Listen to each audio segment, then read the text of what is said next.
Dari cerita tersebut, kalau kalian tahu, KRI Nanggala 402 ini terbelah menjadi 3 bagian. Makanya para TNI AL ini menyatakan kalau ke 53 awak kapal KRI Nanggala 402 ini telah gugur. Halo para saudaraku dimanapun kalian berada, kembali lagi bersama dengan gue Mas Supet di sini. Nah, gue di sini kembali lagi dengan cerita yang sangat menyedihkan. Sebenarnya gue nggak sanggup untuk menceritakan, tapi buat kalian, gue untuk memberanikan diri lah untuk menceritakan kepada kalian biar kalian tuh tahu bagaimana kejadian itu terjadi dan ini bisa menjadi pengetahuan buat kalian semua. Kenapa gue bisa mengatakan hal ini sangat menyedihkan buat gue? Karena ini ada sangkut pautnya dengan negara kita tercinta, Indonesia. Kejadian ini juga menjadi luka yang sangat mendalam untuk masyarakat Indonesia, khususnya keluarga korban. Kalian tahu kejadian apa itu, Lur? Kejadian itu adalah kejadian tenggelamnya kapal selam KRI Nanggala 402 milik Indonesia. Kejadian ini terjadi pada beberapa tahun yang lalu, tepatnya pada tahun 2021. KRI Nanggala 402 saat ini statusnya sudah on internal patrol, atau dengan kata lain berpatroli dengan keabadian. Sumpah. Yuk, kuat. Buat kalian yang masih belum subscribe channel ini, silahkan di subscribe terlebih dahulu biar gua tambah semangat untuk menyajikan konten-konten yang bisa menjadi pengetahuan buat kalian semua. Tanpa berbasa-basi lagi, let's go.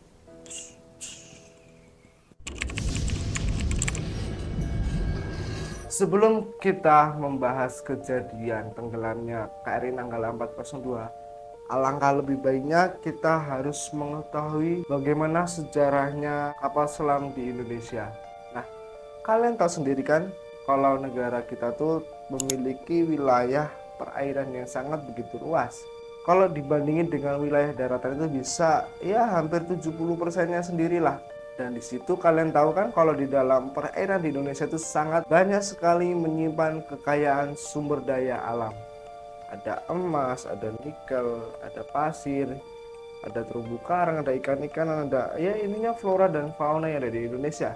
Makanya dari situ pemerintah untuk menjaga dan melestarikan sumber daya alam yang ada di perairan Indonesia, makanya pemerintah membeli kapal selam untuk menjaga itu semua. Tak hanya itu, kapal selam ini juga digunakan untuk menjaga wilayah-wilayah perbatasan macam Australia, Malaysia, Singapura, Thailand, Jepang, ya pokoknya negara-negara yang pengen mencuri kekayaan yang ada di Indonesia lah pokoknya.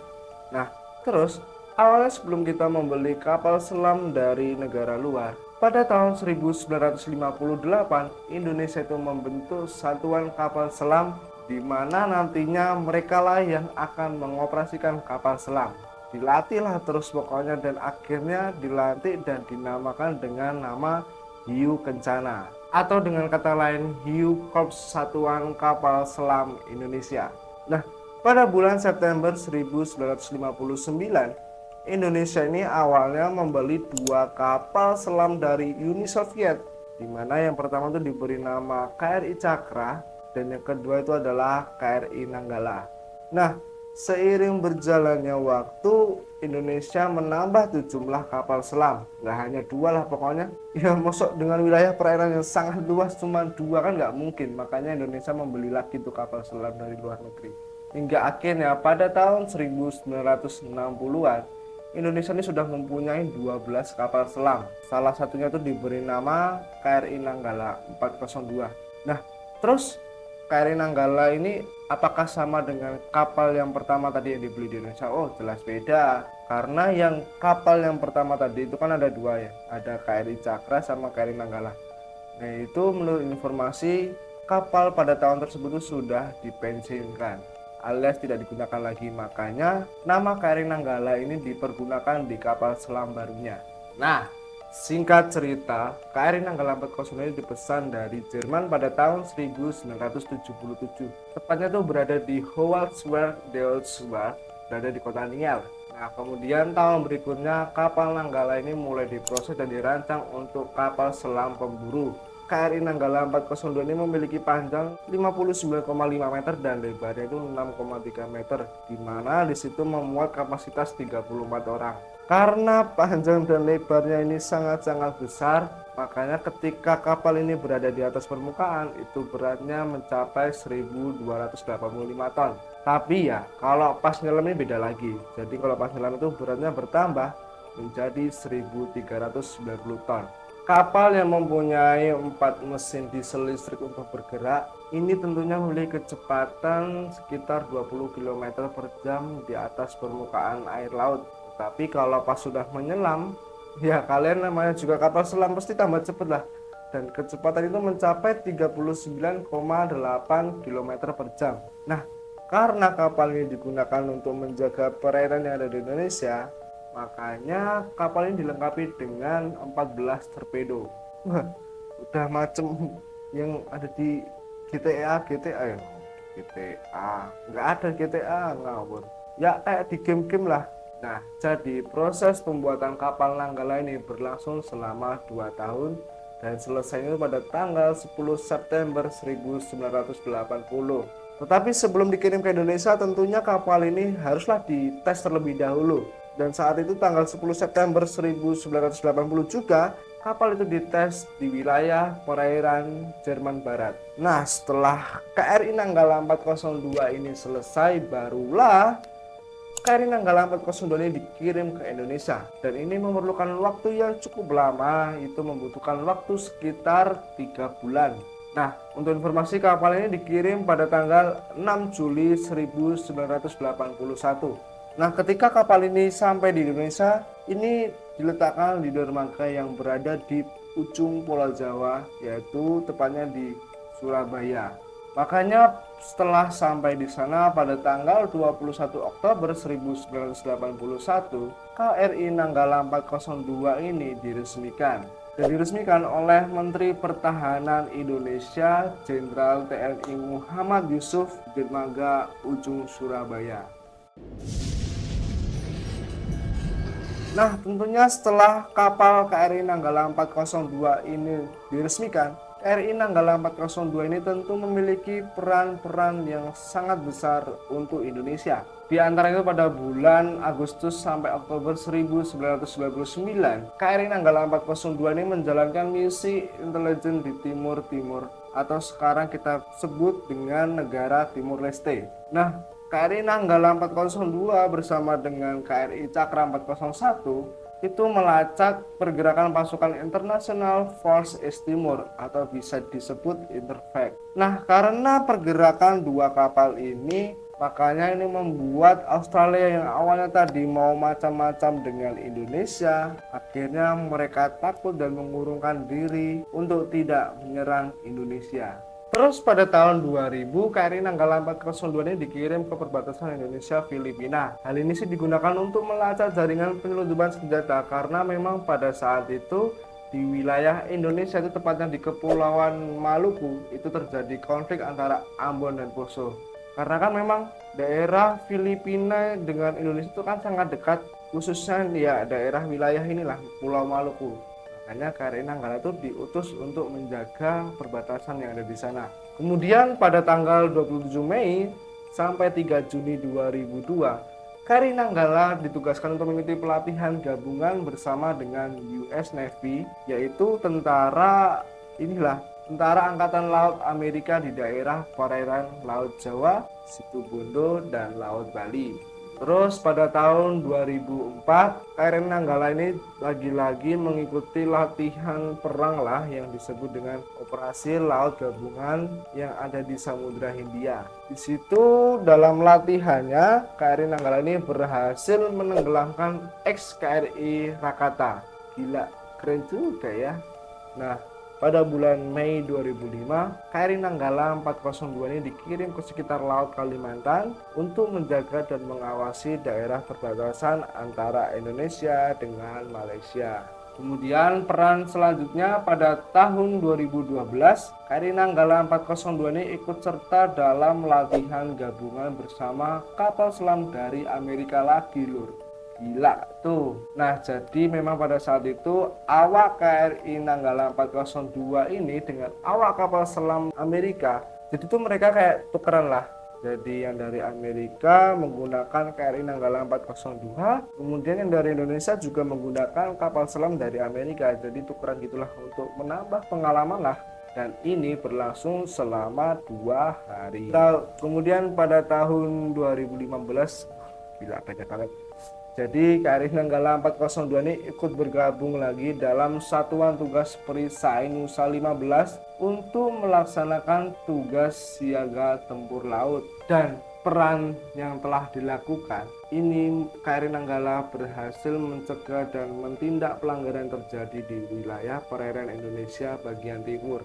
Karena dari begitu banyaknya peran-peran yang telah dilakukan oleh KRI Nanggala 402, makanya kapal selam ini disebut juga dengan monster bawah laut.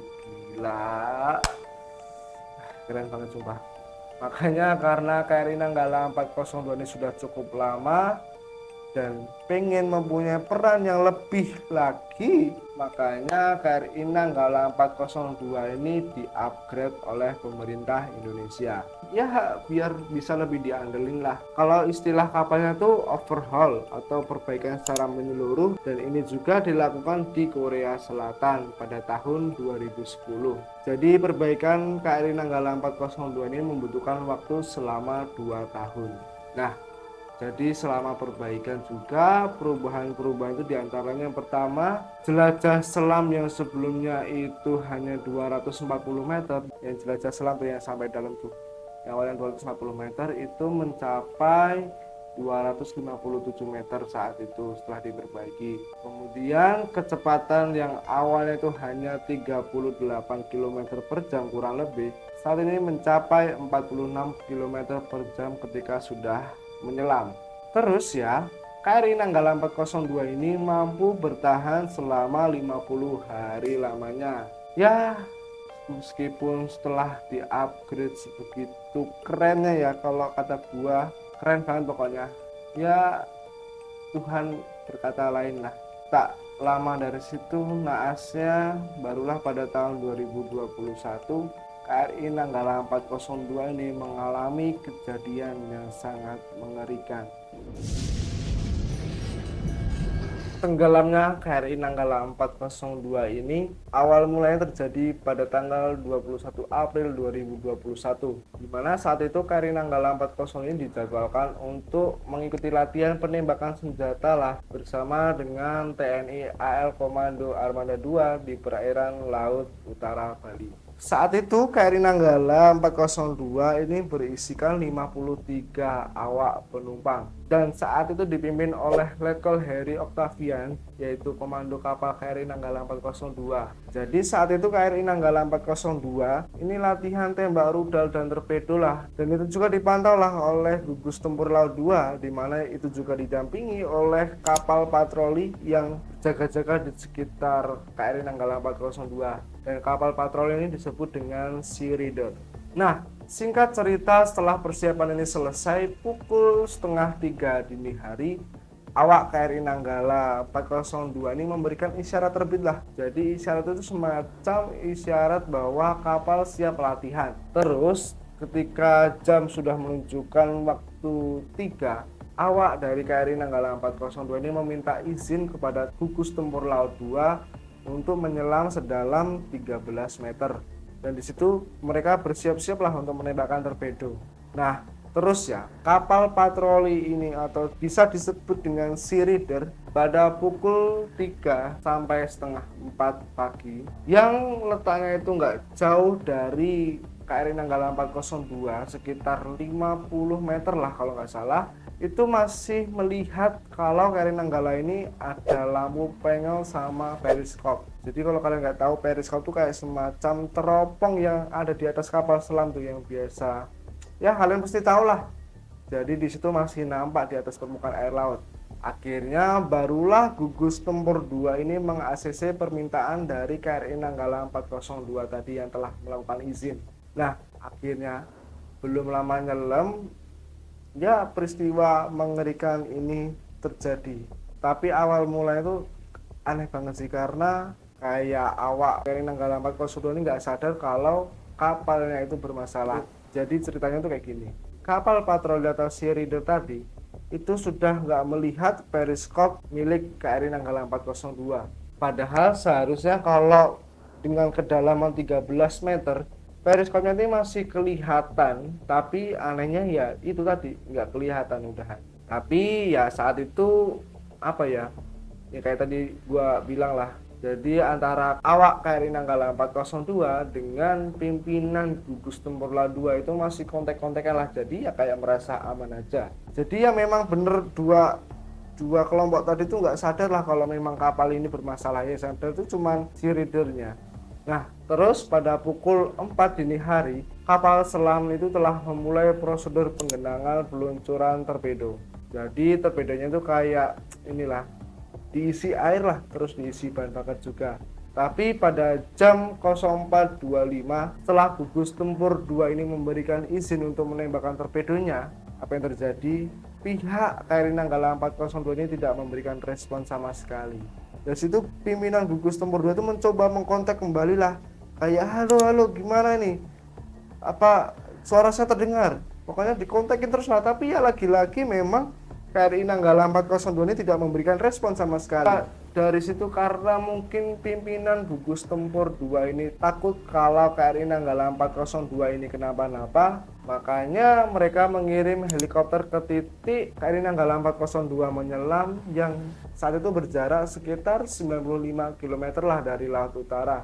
Dan hasilnya apa coba? Ya sama, tetap nggak ketemu. Ya dari situ ya mereka panik lah, kok nggak ada gitu kan.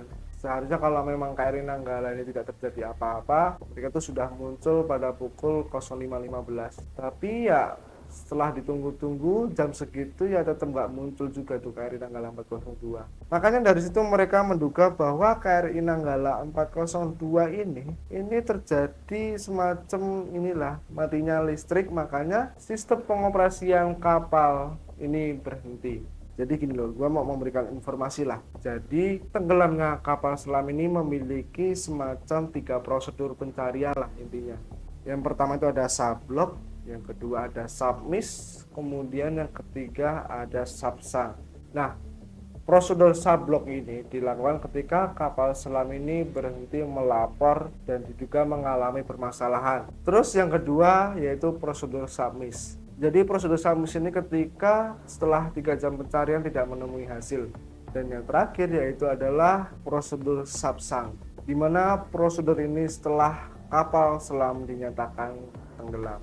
Jadi yang dilakukan sebelumnya untuk mencari KRI Nanggala 402 ini termasuk prosedur sublok. Setelah itu barulah kapal KRI Nanggala 402 ini masuk ke prosedur submiss, karena memang setelah 3 jam pencarian dicari-cari itu memang sudah tidak ditemukan. Nah, jadi saat itu ketika prosedur submiss ini dijalankan jam 7 pagi, ketika TNI AL ini menggunakan helikopter untuk mencari KRI Nanggala 402, mereka menemukan tumpahan minyak dan bau solar di beberapa titik di sekitar ya penyelaman KRI Nanggala 402 lah. Tapi ya melihat hal tersebut mereka panik dan takut lah kalau memang KRI Nanggala 402 ini tenggelam. Dari situ mereka langsung melakukan panggilan bahaya ke International Submarine Escape dan Rescue Liaison Office. Ya, itu semacam inilah operasi internasional yang bertugas memang sebagai koordinator operasi penyelamatan kapal selam.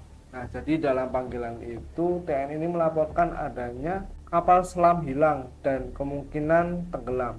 Makanya nggak berselang lama, bala bantuan dari beberapa negara itu datang untuk mencari KRI Nanggala 402 dan juga dibantu dengan kapal-kapal milik Indonesia.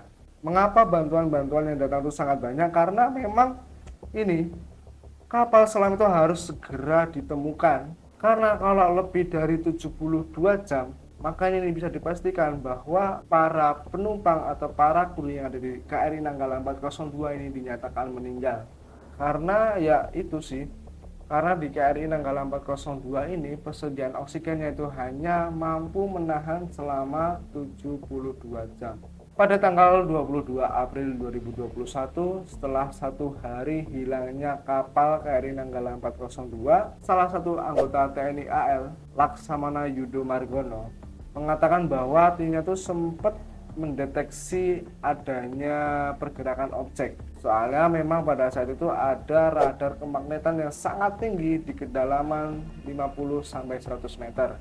Tapi ya lagi-lagi sayangnya itu nggak bertahan lama. Karena kalian tahu sendirilah kalau di laut itu memang arusnya itu sangat-sangat sangat besar dan sangat kencang lah. Makanya ketika itu pergerakan objek ini angel banget sih dideteksi. Oke. Itu hilang lagi itu objeknya. 2 hari kemudian pada tanggal 24 April 2021, TNI AL ini menemukan barang-barang awak kapal, puing-puing kapal selam KRI Nanggala seperti tabung torpedo, pembungkus pipa pendingin, dan botol pelumas periskop itu ditemukan sama mereka.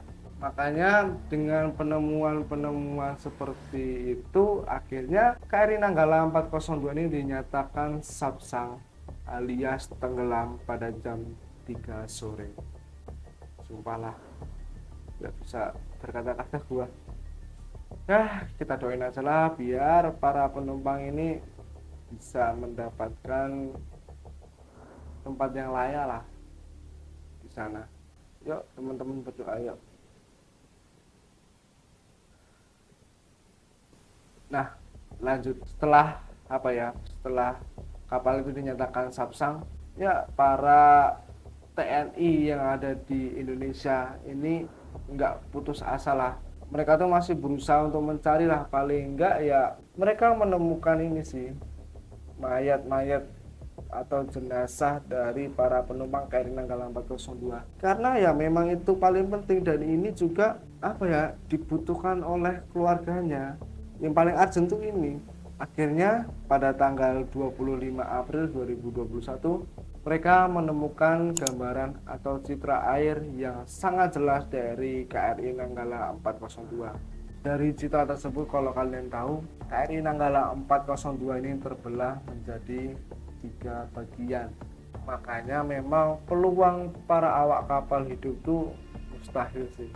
Ya, kalian tahu sendirilah kalau dengan kedalaman ya seperti itu aja sangat ya gitulah, pokoknya peluangnya sangat-sangat nihil lah. Makanya para TNI AL ini menyatakan kalau ke-53 awak kapal KRI Nanggala 402 ini telah gugur.